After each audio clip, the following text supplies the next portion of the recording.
Pagi, Assalamualaikum warahmatullahi wabarakatuh. Waalaikumsalam warahmatullahi wabarakatuh. Yang saya hormati Pak Profesor Dr. Fadel Muhammad berkenan berada bersama kita pada pagi hari ini. Saya yakin Bapak pasti nanti akan berbagi sesuatu yang bisa jadi inspirasi buat kami semuanya.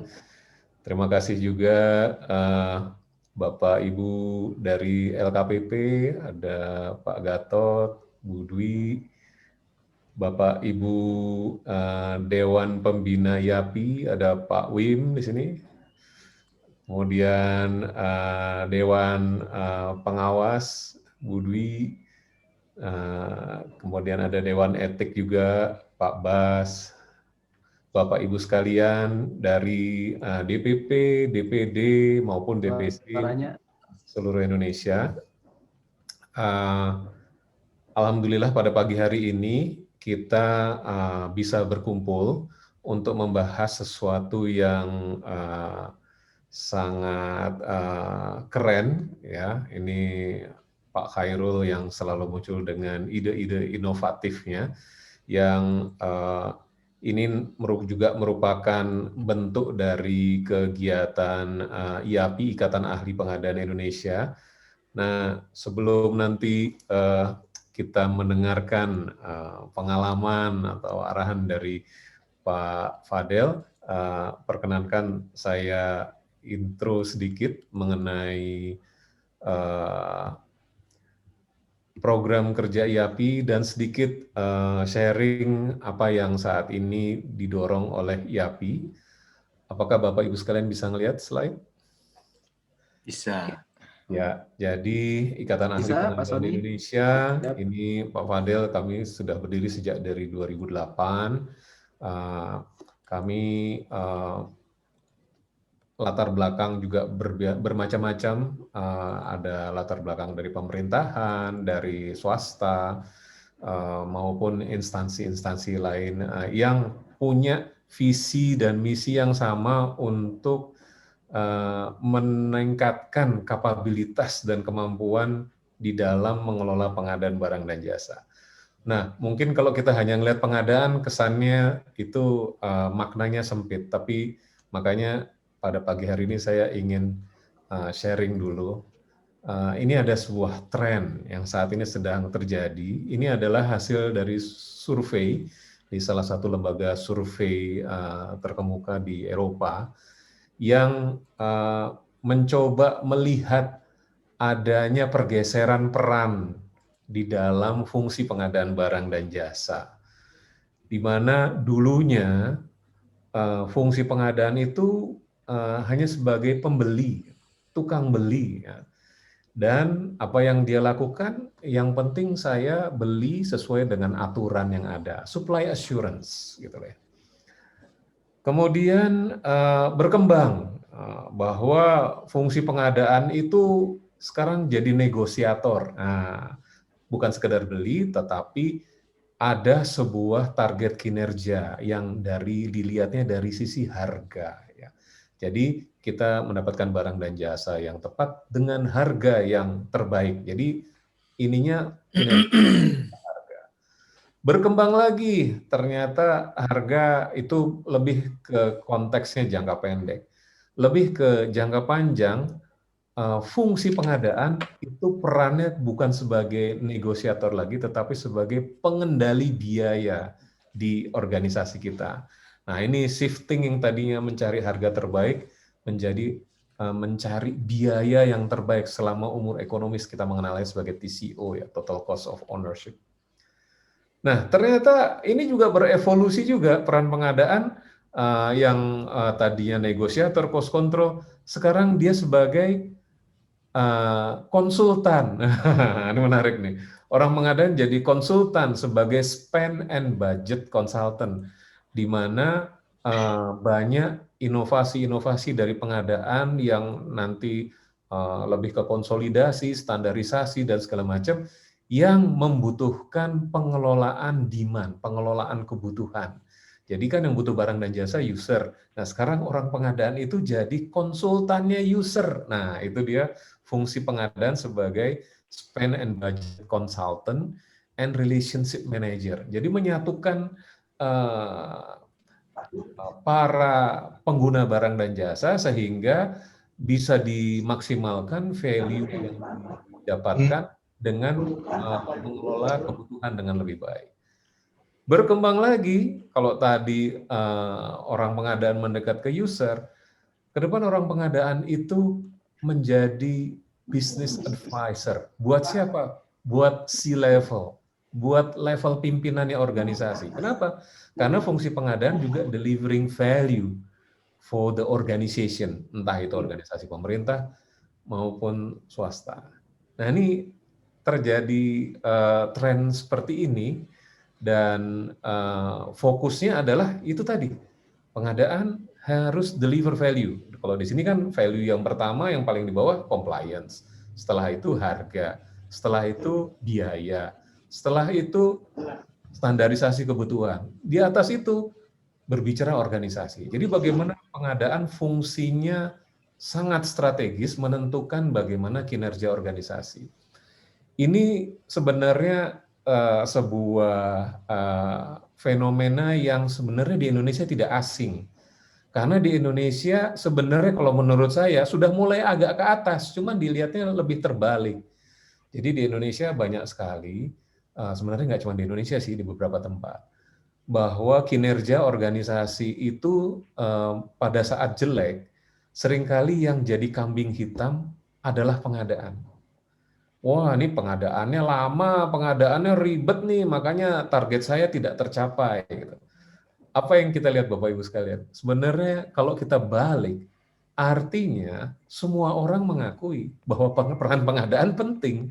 Karena kalau pengadaannya nggak benar, ternyata mempengaruhi kinerja organisasi. Nah, ini apa namanya? Saya ingin membuka diskusi pagi ini dengan melihat analogi ini, karena nanti kita akan berbicara mengenai entrepreneurship governance dan bagaimana pengadaan itu contribute to achieve that goals gitu.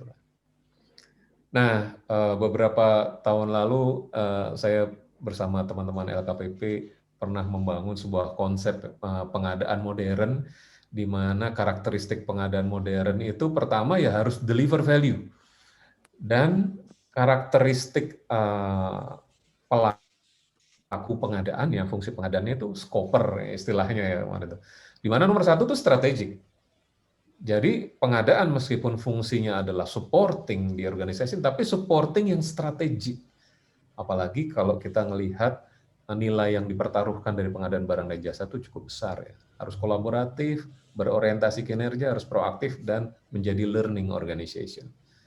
Nah, ini konsep pengadaan modern, di mana di sini kalau kita melihat strategik tadi ya, bahwa tujuan organisasi itu harus dipahami oleh fungsi pengadaan, sehingga fungsi pengadaan itu align dengan goals and strategi organisasi, sehingga bagaimana pengadaan itu mendukung pencapaian organisasi. Yang sekarang kan yang terjadi terbalik, kebanyakan kan, kita dipersepsikan sebagai bottlenecker dari tidak tercapainya tujuan organisasi. Nah, kita balik tuh. Kalau di dalam ilmu manajemen risiko, di balik risiko ada peluang. Berarti kalau kinerja pengadaan hebat, then kita bisa kontribusi untuk pencapaian kinerja organisasi. Nah, ini contoh saja bagaimana fungsi pengadaan itu bukan hanya sekedar membeli, tapi dia harus proaktifly melihat bagaimana kebutuhan organisasi. Nah, lalu apa nih konsekuensinya? Konsekuensi yang paling terasa diperlukan adalah people, man behind the gun. Konsep bisnis, konsep pengadaan bisa kita contoh. Konsep-konsep hebat bisa kita adopt. Teknologi kita bisa beli. Tetapi kalau manusianya nggak aware, tidak bisa menggunakan semua itu dengan baik, maka cita-cita kita sulit dicapai. Nah, itulah peran IAPI, di mana kami ingin sekali bisa berkontribusi untuk meningkatkan kelas SDM pengadaannya nih ya, sehingga menjadi SDM pengadaan yang berkompeten, yang profesional, berintegritas. Kenapa adanya ikatan ahli pengadaan?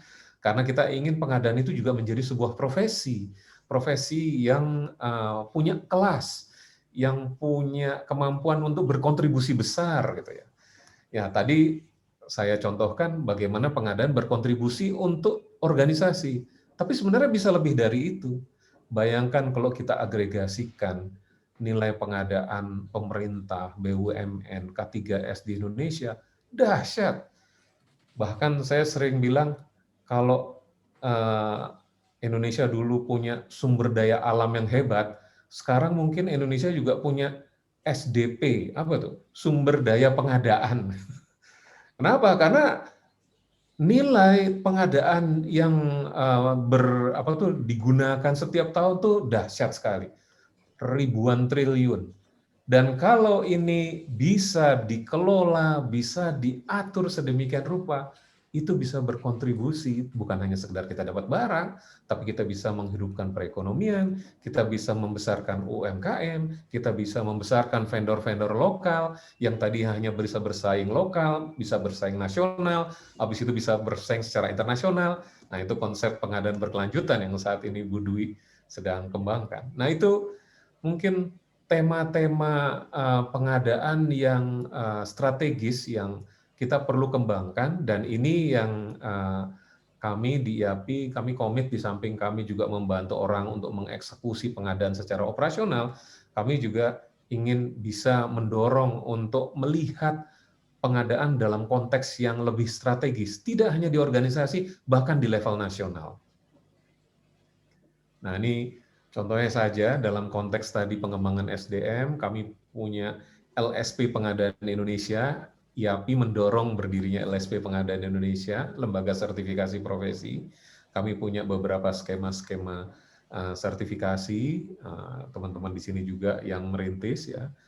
Kemudian IAPI juga saat ini seluruh Indonesia mungkin lebih dari 1.200 ya anggotanya, sudah ada 9 DPD seluruh Indonesia.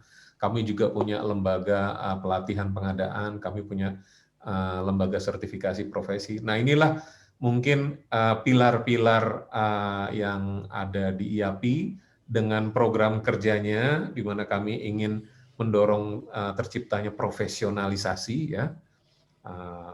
Memang benar-benar profesional pengadaan itu diperlukan karena nilai yang dipertaruhkan besar sekali. Dan potensi value yang bisa kita ciptakan juga besar sekali.